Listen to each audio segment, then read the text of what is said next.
Buenas noches, Marcelito. O Barcelona é campeão. Boa noite. Aqui a gente diz bonanita. Buenas noches. No resto Perdão, é o meu catalão também. Agora é essa hora da madrugada, meu irmão. Nem o meu. Até o português não tá lá essas coisas. Cara, assim, jogo que realmente podia ter caído para qualquer lado. Entregaram um grande jogo de futebol, mas foi a primeira vez que eu me vi torcendo para um árbitro. Porque depois do papelão do Real Madrid na sexta-feira, o Real Madrid fez um papelão institucional, porque o que o Real Madrid faz a cada semana é intimidar os árbitros, é pressionar, é questionar a credibilidade e a honestidade dos árbitros, que podem acertar e que podem errar.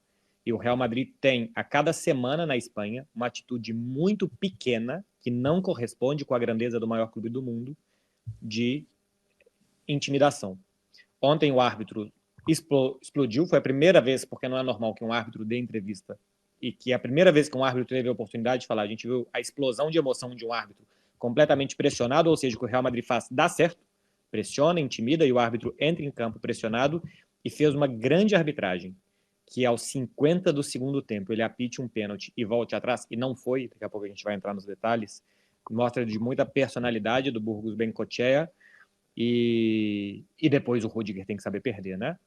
Faz parte um clube que ganha tanto como o Real Madrid tem que saber perder também. O Rudiger não pode atirar um saco de gelo no árbitro porque deu uma faltinha no último lance do jogo, que acho que foi realmente o Mbappé deixa o braço e faz a falta no Eric Garcia. Tem que saber ganhar, e é um clube muito vencedor, mas também tem que saber perder. E não pode fazer o papelão que fez ontem, desistindo dos atos institucionais, e a cada semana com os vídeos da Real Madrid TV. Tati Mantovani, para você sim, buenas noches. Acertei? Ou não vai falar que é outra coisa aí, ferrou? Sou brasileira, boa noite mesmo, quiser, mas pode estar valendo buenas noites também. Fim de ciclo, tá? O sabor aqui no ar, o que a gente respira por aqui é de fim de ciclo da era Ancelotti no Real Madrid, né? Eu acho que hoje era a grande possibilidade ainda de título nessa temporada para o Real Madrid, pensando que o Mundial de Clubes, vamos ver como é que vai estar o Real Madrid até lá.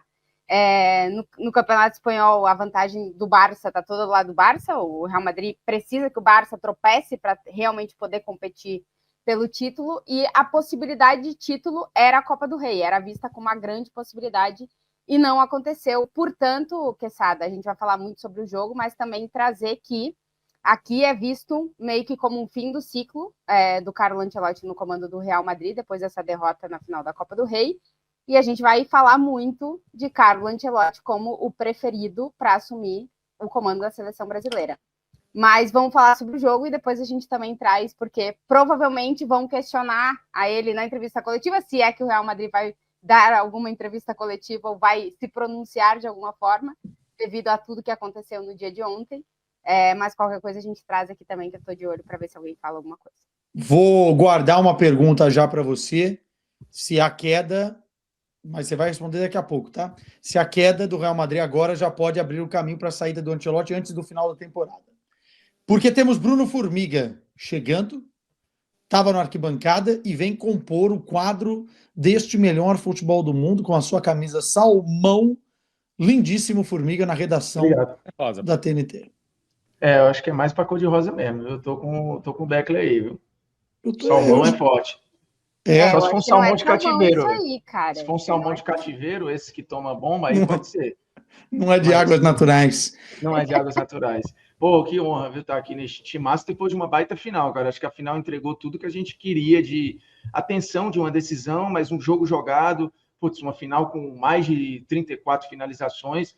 Não é normal, né? O normal é a gente ver um jogo mais murrinhado, mais picotado. Eu acho que ele foi muito bem jogado, uma decisão gigantesca, e acho que quando caminhava ali para o termômetro do jogo ser muito mais para o Real do que para o Barcelona acha o empate, e na prorrogação, quando caminhava para os pênaltis, acho que meio que todo mundo estava não satisfeito, mas entendendo que, cara, acho que fisicamente os pênaltis são o caminho aqui, aparece um herói improvável, numa jogada meio aleatória, com talvez um erro de cálculo, de comunicação entre Modric e Brahim Dias, e o Koundé no meio do caminho para uma finalização absurda, assim. Que grande final, velho. Uma das grandes finais que eu lembro recentemente de Copa do Rei, de jogo bem jogado mesmo, de tudo em muito alto nível, né? Gostei bastante, que honra. Vamos fazer o seguinte, chamar a galera para participar, a gente vai separar os superchats e vamos ler no final. Não tem fan fact hoje, porque o programa está absolutamente cheio. Então, enfim, deem o ar da graça com os superchats, que eu prometo que a gente vai ler todos por aqui. Não é superchat, é a participação da galera. Acho que não vai ter mais isso aí. Mas, enfim, vai mandando o que vocês tiverem aí, que a gente vai fazer uma seleção e leremos aqui. Vamos começar falando do jogo. Eu fico com a sensação de que tivemos um tempo fantástico para o Barcelona e um tempo em que o Ancelotti corrigiu rota, colocando o Mbappé em campo e colocando outros jogadores também, o Arda Güler, o Modric e tal, e conseguiu fazer um segundo tempo muito melhor do que o Barcelona, e talvez até melhor do que o primeiro tempo do Barcelona. Só que no final das contas, o cobertor curto cobrou um preço do Real Madrid, e aí pendeu para o lado do Barça. Marcelito, você vê a mesma coisa que eu?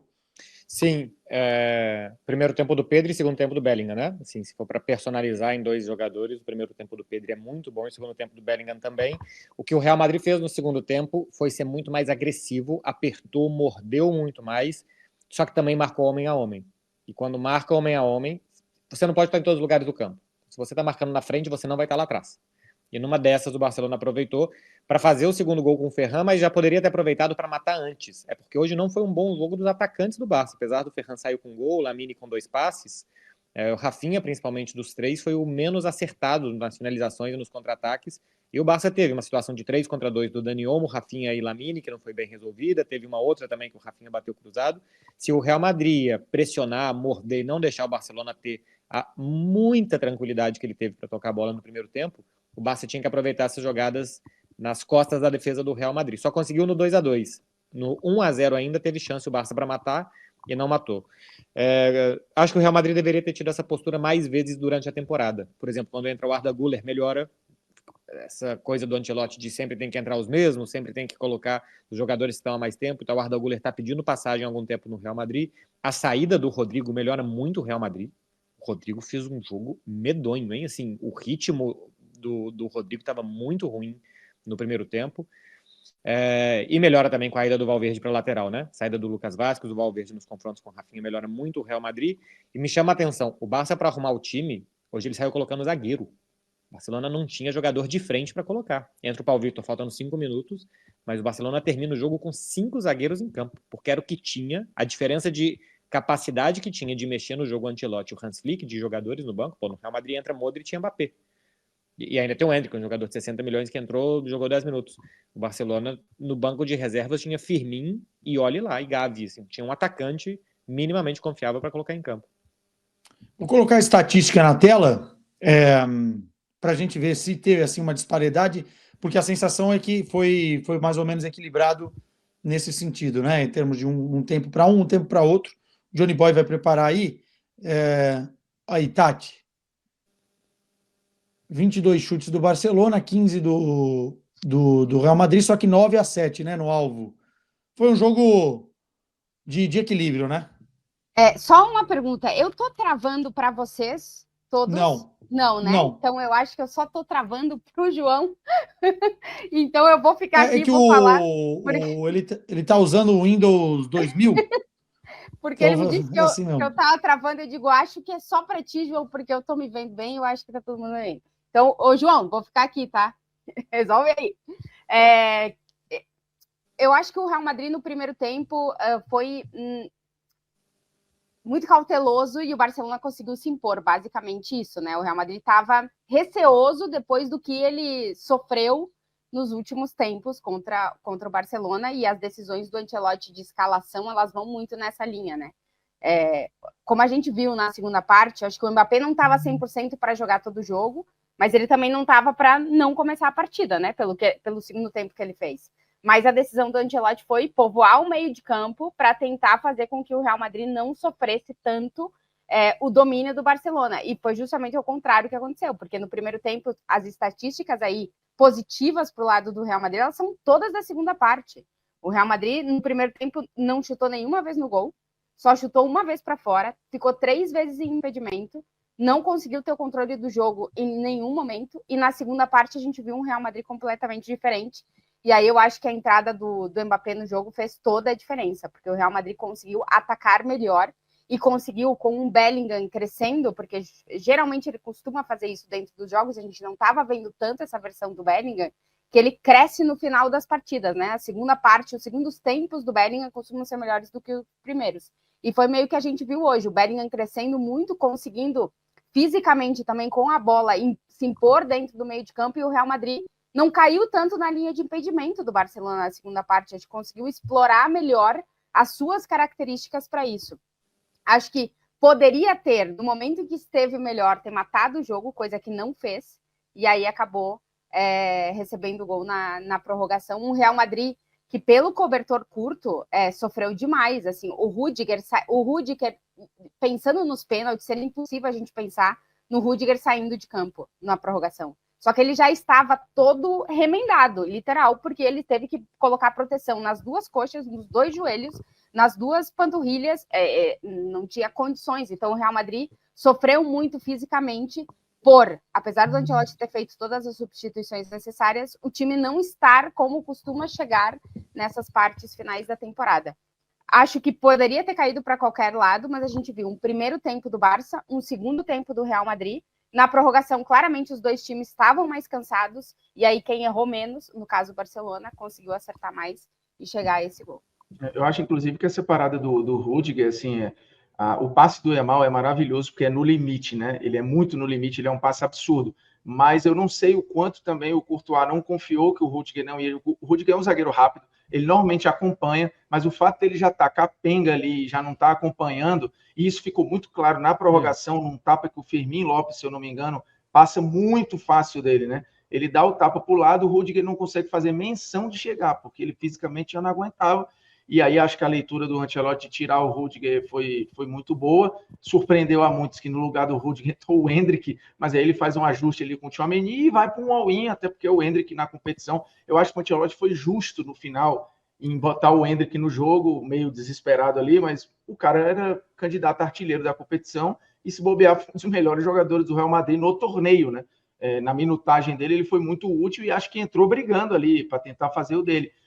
Mas mostra também essa questão do cobertor curto dos dois lados, né? O quão desesperador estava sendo ali numa reta final se fazer mudanças que invariavelmente estavam abrindo os times, né? Ou piorando as equipes, no caso da saída do Pedri, por exemplo, que também já não se aguentava mais na prorrogação. Acho que foi um jogo de sobrevivência mesmo. Acho que quem respirou ali no final e no detalhe, que foi o caso do Koundé, acabou. E num passe que eu acho que é mal calculado do Modric, né? Que praticamente não erra, assim. Eu não sei se a culpa é do Brahim. Ele tenta jogar uma no Brahim aí, mas eu acho que está muito mais na conta do Modric do que do Brahim Dias. Não, foi do Modric a culpa. Sim. É porque ele reclama, né? Ele tenta falar ali, meio que tirando dele, pelo menos dividindo um pouco a culpa. Mas eu acho que o erro é todo dele. É porque, assim, o passe é arriscado, né? O Brahim podia ou querer no pé, ou antecipar, ou podia ter acontecido o que aconteceu, assim, o Koundé ganhar uma disputa e chegar ao campo aberto. Esse passe não pode acontecer. Esse passe atravessado de 30 metros, ele não pode existir. Naquela zona de campo, não. Ele vira um risco. Não pode, ele tinha que lateralizar a jogada. Ainda mais porque estava todo mundo já morrendo, né? Você não pode confiar em dar um passe desse. Eu vou... O João mandou um roteiro aqui, eu vou na minha cabeça, porque vocês estão soltando vários pontos aí, eu estou achando interessante.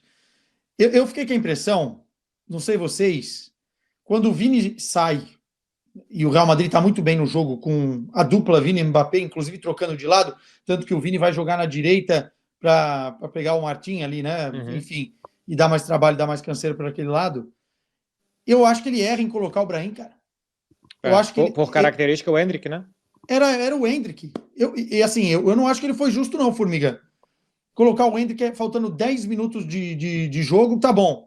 Eu acho que ele é justo em colocar, tá? Eu também esperava, falei isso na transmissão, que fosse o Endrick, até para manter a característica do jogo. Para estilingar, ele é um jogador explosivo, ele ia continuar conseguindo explorar as costas da defesa do Barcelona. Acho que para manter o ritmo físico que o jogo estava exigindo ali, eu também esperava o Endrick. Teve um momento que eu achava que ele já não ia mais entrar, mas quando ele coloca o Endrick no jogo, eu acho que pelo menos ele fala, cara, esse aqui me salvou em alguns momentos na competição, a relação dele com a Copa do Rei é boa, e eu vou dar a chance dele jogar aí os 10, 12 minutos finais. Foi só mais ou menos essa leitura, mas eu acho que já começa injusto ao ele jogar menos minutos. Acho que ele foi injusto e justo ao mesmo tempo com o Endrick no jogo.